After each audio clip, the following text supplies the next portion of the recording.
چاند سے انسان کی محبت شاید انسان کی زمین پر آباد کاری کے وقت جتنی پرانی ہے، اور کبھی وہ اسے اپنا معبود سمجھ کر اس کے سجدے کرتا رہا، تو کبھی کوئی دیوتا بنا کر اس سے مرادیں مانگتا رہا۔ پھر اسے چاند میں کبھی محبوب کا عکس نظر آتا تو کبھی وہ اسے اپنے محبوب کے قدموں میں لا کر اپنی محبت کا بول بالا کرنا چاہتا تھا۔ جب سائنس نے ترقی کی تو انسان چاند کے حسن کے جادو سے قدرے نکل کر اس کو تسخیر کرنے کے درپے ہو گیا، اور یوں چاند کی طرف سفر کرنے کا آغاز ہوا۔ اور اس آرزو کی اولین تکمیل کس ملک نے کی؟ روس نے۔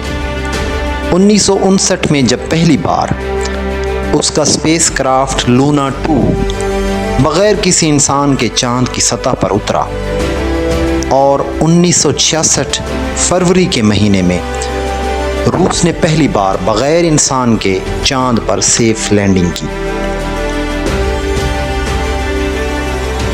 اور پھر جولائی 1969 میں امریکہ کے اپولو نے پہلی بار حضرت انسان کو چاند کی سطح پر لینڈ کرایا، اگرچہ اس کے بارے میں بھی بہت سارے شکوک و شبہات موجود ہیں۔ پھر دسمبر 2013 میں چین کی فرسٹ لونر پروب نے چاند پر سیف لینڈنگ کی، اور یوں چین دنیا کا تیسرا ملک بنا جس نے چاند پر اپنا اسپیس کرافٹ لینڈ کیا۔ 23 اگست 2023 کو انڈیا کا چندریان 3 چاند پر سیفلی لینڈ کر گیا، اور انڈیا یوں یہ کارنامہ سر انجام دینے والا دنیا کا چوتھا ملک بن گیا۔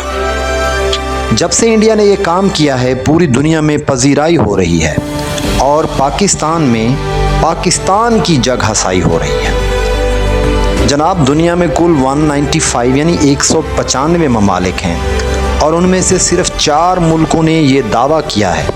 اگر پاکستان ان 4 ملکوں میں شامل نہیں ہوا تو کیا قیامت آ گئی ہے؟ پہلے کون سا ہم باقی دنیا کے ہر کارنامے میں پہلے نمبر پر آتے ہیں؟ جناب، ہم ذرا اپنی گندم پوری کر لیں، پھر چاند کے بارے میں سوچتے ہیں۔ ہم ملک کو غربت سے نکال لیں، پھر خلائی اسپیس کرافٹ بنائیں گے۔ ہم بجلی سستی کر لیں، ہم چینی مہیا کر لیں، دوائیاں سستی دے دیں، اپنے لوگوں کی لاشیں اٹھانے سے فری ہو جائیں، ڈالر کو سستا کر لیں، اور انصاف میں پہلے نمبر پر آ جائیں، پھر دیکھیں گے چاند کون سا بھاگا جا رہا ہے۔ پاکستان کے چاند پر نہ پہنچ سکنے کی وجہ آپ کے ذہن میں جو بھی آ رہی ہے وہ کمنٹس میں شائستگی کے ساتھ ضرور شیئر کیجیے گا۔ Thank you.